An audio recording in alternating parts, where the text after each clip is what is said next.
G'day guys, welcome back. In this week's video, we finish off the disco, ready to head out bush. But not everything goes to plan.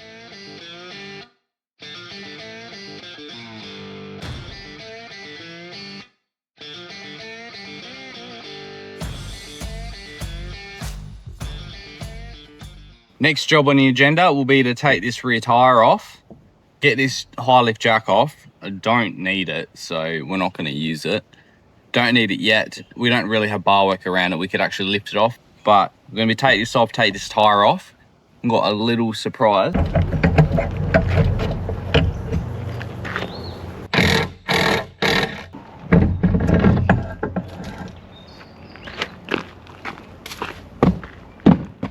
This little bar is this surprise that I've got. Some of you may know it is incredibly difficult to find the rear bar for these. So instead, I'm going to substitute that with one of these Aussie 4x4 swing arms. Should fit perfect, I hope. I haven't actually measured it, but hopefully it fits perfect.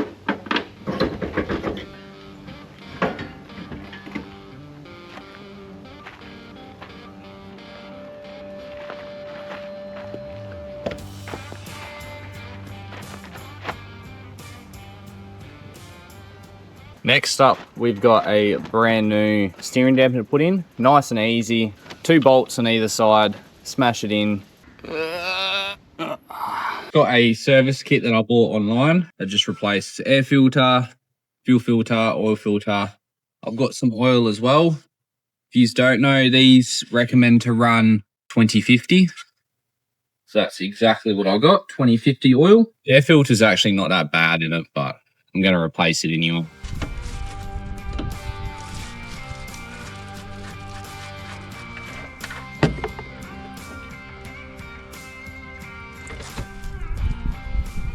These motors here, they take about 6.5 litres. So I bought 2 5s. Well, I actually bought 3 5s so that I can do it again later. And then next time I service this in about probably 5,000 Ks, maybe I'll probably service it before then, in probably 6 months. I will be doing an engine flush through it as well. Just wouldn't, because I'm not doing it now just because I don't know what is in this oil. So I'd rather put the proper stuff in it now and then do an engine flush in it next service while it's had all the better stuff run through it. It is very important when you change oil on these older petrols to prime the oil first. So the way that you do that is you disconnect the fuel pump, or you just pull the fuse out of it just so it doesn't run, and that way it'll crank over all day and not start. This one here is the fuel pump fuse. Now it should crank all day without starting. That'll all be primed now. So now I can plug this fuse back in and start it.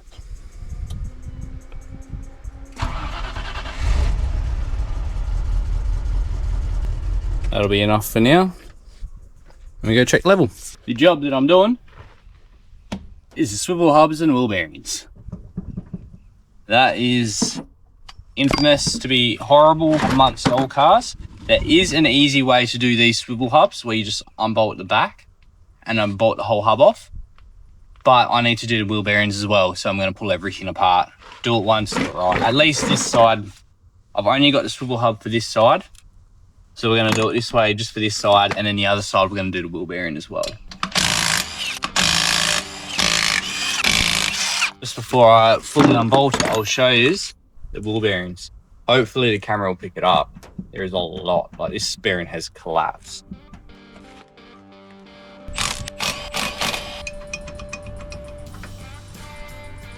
Woof. Did not really what you want to see. Lots of water. Definitely not what you want to see at all. Right there is what the inside of the bearing looks like. Completely destroyed.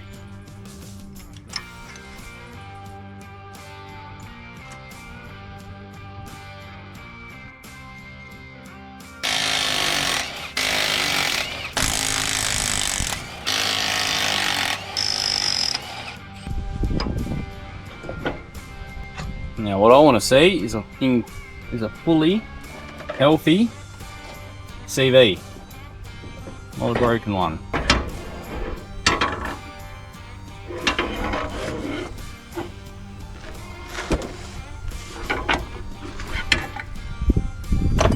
To me, that looks healthy. That actually looks okay in there.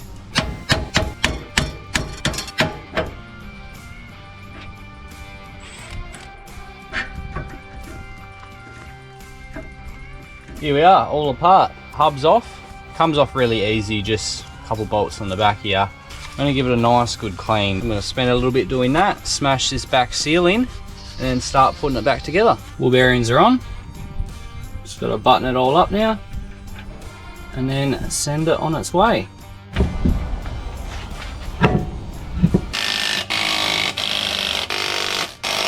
We're back. Parts, the last of the parts finally got here. I was a bit worried. I've only got 2 days left until we've got to go back to work. We've got a whole bunch of parts here. We've got new coil leads, new coil, new spark plugs, new panhard rod bushes, thick as steering rods, every coolant hose, and just a few other bits in between, just so that we can make sure this is reliable for us if we want to go up and film this event. Almost every single part that we've ordered for this car has come from the UK.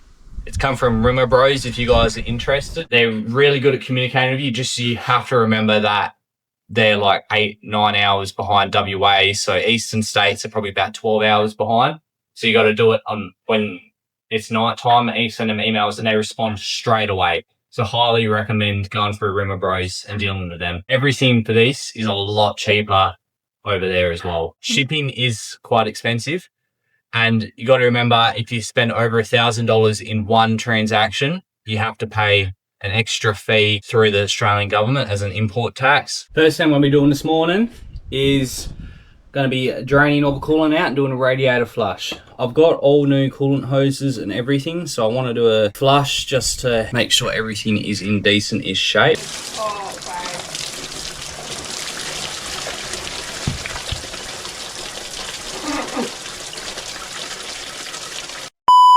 So I've just put the radiator flush into it already. Now just fill it up with water, and then you run it as usual for about 30 minutes, at least until engine's warm, and then you drain it all again. Don't forget to make sure heater's turned on as well.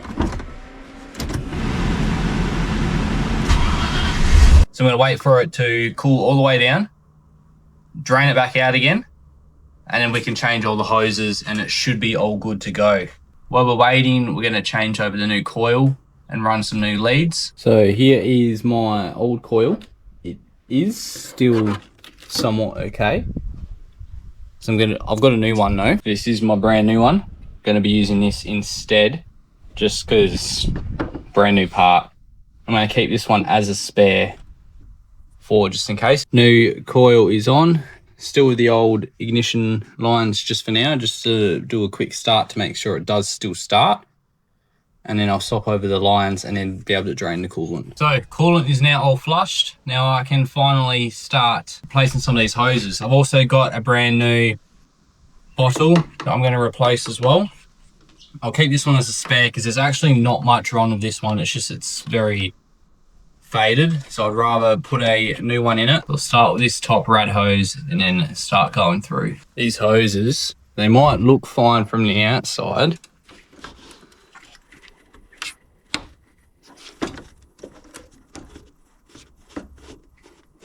but I can assure you they are not. While I've got this top hose off, I might as well run these coils over, I reckon. We are back after what felt like, well, what it actually was, hours of running around, having to chase parts, chase everything.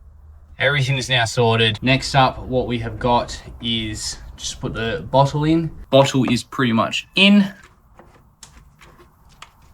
Had to put some new hose in here.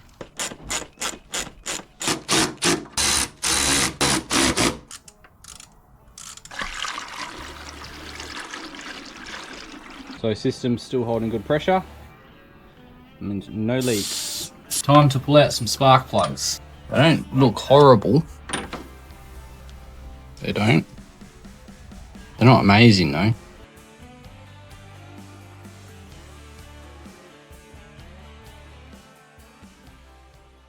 All right, I fly out tonight. I did not really want to work today, but ran out of time, so have to. Don't have a whole heap left to do, but still enough for me to need to do it now and not the day or the morning before we leave. So I'm going to be doing tie rod, steering rack, and then just see how much time I've got. Oh, how good does that look? I've got a confession. I broke a U-bolt. It's not horrible. Not super happy about it because this is supposed to be a suspension bolt and it broke under zero stress. So I'm happy it broke while I was trying to tighten it. But if you're going to purchase one of these Terra Firma kits, just be aware of that. I'm going to now buy a couple so that we've got spares just in case it does break again. I'm not saying that these products are bad, but just be aware of that.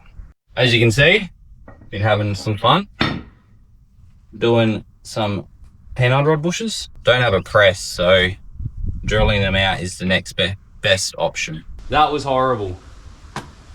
I couldn't get the drill bits out because I snapped probably 5 drill bits trying to get this one out. But I got it out. Had a couple big hammers. But I finally got it out. So now I just got to cut it again and then be able to tap it the rest of the way out.